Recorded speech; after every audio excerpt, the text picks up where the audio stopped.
Right. You spoke about patience and market, but what about subsidy? I mean, 10 billion subsidy by India is great, but contrast that to US. I think US is what, 63 billion chip subsidy. Yeah. China is talking about 143 billion. Yeah. So is this too little, too late? No. Let me put again in context.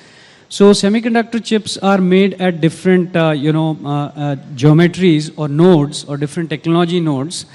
And every application in the world doesn't need the cutting edge technology. So if you're building a server or a computer or a cell phone, you need a very cutting edge chip. And that chip, if you have to build a factory, it might require $20 billion. But if you're building electric vehicles, like Tarun is doing, automotive usually needs chip at different geometry levels. That investment is not that large. So $10 billion is a good enough money to start with for someone, right? Central government is putting 50% subsidy upfront on the table if somebody comes to manufacture it forward. And then state governments are willing to add another 10, 20, 25% on top of it. So this is one of the best known incentive scheme for semiconductor manufacturing. It's it's a good time to start. I would say this is a Y2K moment for semiconductor manufacturing in India. So let's stay tuned and let's stay patient. It should happen. Okay. Abhay, you're the man with the purse strings. So, how tough is it to fund companies in the deep tech space? Because Tarun, for 9 years, he would have told you, I have zero revenues. And Aman said, we were considered dead before even we started. And Srinath, again, has a moonshot target in mind. So is this something that traditional NBFCs will look at? Or is that why we need risk capital or venture capital in this space? Or is there a mindset shift happening now? Right. So basically, post-COVID, we have come out with a different skill set. If you see all the lenders, they are looking for some innovation. They are open, they are exploring new opportunities. And market has moved to a cash flow-based lending rather than just seeing at a ITR and so many other things. If you look at startups also, they are paying all the statutory dues on time. They have the PDF banking statement. There are so many other data points, digital footprints are available. On the basis of that, I think we are able to take a call and we are able to fund these kind of companies. But of course, yes, for a lot of private banks and few other banks, they require a lot of other things, vintage and so many other things. But a lot of traditional NBFCs, now they have moved to a fintech kind of model, wherein they focus on a cash flow based lending and they're able to provide working capital limit and that too without collateral up to a certain limit.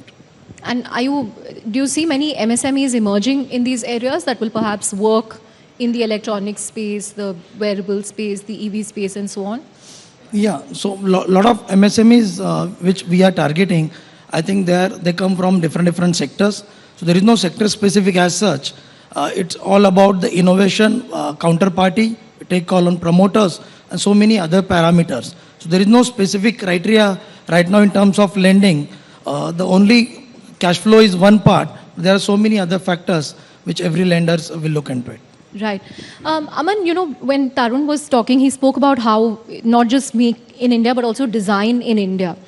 What kind of, designs shift did you have to make or design changes did you have to make an Indian brand attractive? Because today when people talk about the audio space, they say, boAt is competing with a Noise or a maybe which are also Indian brands. It's not just a Sony or a JBL. What kind of shift did that take? How did you manage to make cool designs that youngsters would like? First, we should have an active noise cancellation headphone. So design is very critical, right? So when we started off, our company was incorporated in 2015, but our products were launched somewhere in 2017. It took us 2 years. Our differerentiation also was, if you look at the Indian, when we were doing audio, India likes bass. Always say, there's a Salman Khan ka gana nahi hai, baby ko bass pasand hai, right? And that is very true to India. India loves bass. So imagine a product being made for India, which has to cater to the Indian ear. An Indian ear, if you look at our music also, we like drums, right? We like dhol. If you look at the Bollywood music also today, it's all about Bhangra and Punjabi music, which is becoming famous. If you look at the children at that time, they were looking at EDM. Youngsters were looking at EDM as a, as a music genre. So for us, we had to ensure that the sound, the design is made such that the bass is much harder than a normal earphone which is available. So we spent 2 years in that. Now if you look at in India, there is MeitY has started they've invested with ICAI on design innovation lab, and we are a partner there. So India में design बनाने शुरू कर रहे हैं, मतलब Indian designs, India में design houses भी नहीं है, if you ask me. It is all getting developed as we speak, right? Slowly, like sir said कि अभी भी बहुत सारी चीजें हमें बाहर से लेनी पड़ती हैं. India will start developing everything slowly. Even designs have started to emerge, like this watch which we made. It is a complete design in India. We just acquired a company out of Singapore. It was called Kaha Technologies. We've made all their, it's a 300-400 crore buy for us. And all the engineers are now based out of Bangalore. And all this is being designed in India. Because, if you don't do design in India and if you still do assembly in India, slowly that will get over and you will be more expensive. So now like for brands like us, it was brand in India, then made in India, and now made in India for the world. And for that, we'll have to have a design center in India. So, ये made in India for the world, when is that going to happen? What kind of export markets are you looking at? So if you look at us now, right now we are we are not able to even fulfill the demand in India. So abhi hamara, if you are able to service India, that's 1/6 of humanity in the world, right? So we are now the second largest wearable brand in the world after Apple, right? I always used to say A for Apple, B for boat. So we are now the second largest, only selling in India, right? And so India में इतनी opportunity खुद यहाँ पे है. अभी wearable में घड़ियों में इतना market growth हो रही है.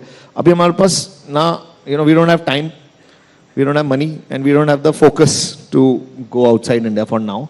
Let's serve the Indian market well. And sometimes entrepreneurs want to do everything very quickly, and and maybe we say that we'll be entering this market or that very soon.